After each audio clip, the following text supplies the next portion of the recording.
अलमास साहिबा, भूल जाओ माजी को। मैं यहाँ तुम्हारे बगैर नहीं रह पाऊंगी। मेरा बिल्कुल दिल नहीं लगेगा यहाँ तुम्हारे बगैर। मेरी बेटी। अली साहब,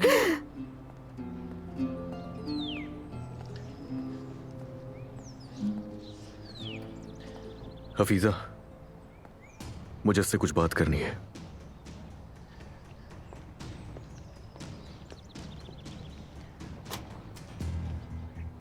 तुम अपने किए की सजा भुगत रही हो।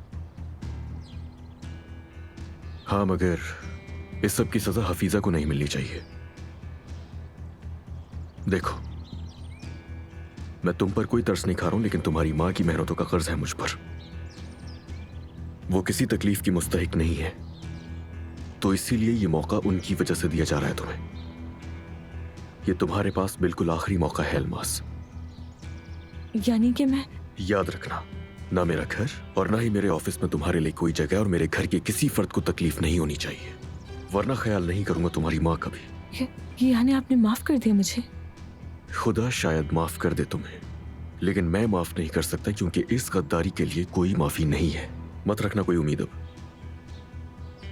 या अल्लाह, मेरी बेटी को मुझसे अलग मत करना। या अल्लाह, सुन ले मेरी। दे देता हूं तुम्हें यहाँ रहने की इजाजत। मुलाजिम खाने में जिस तरह तुम रहना चाहो रह लो, मगर हरगिज मेरे घर में कदम रखने की कोशिश भी मत करना। शुक्रिया आपका, शुक्रिया आपका अली साहब। जो कुछ कहा है याद रखना। तुम्हारा मेरी कंपनी से भी कोई ताल्लुक नहीं है, याद रखना।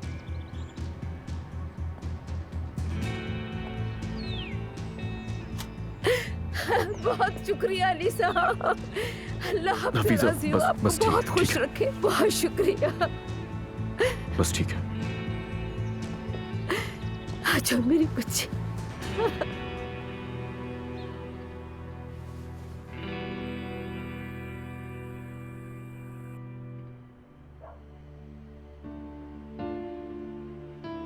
आखिर अली को क्या हुआ है? कुछ तो है।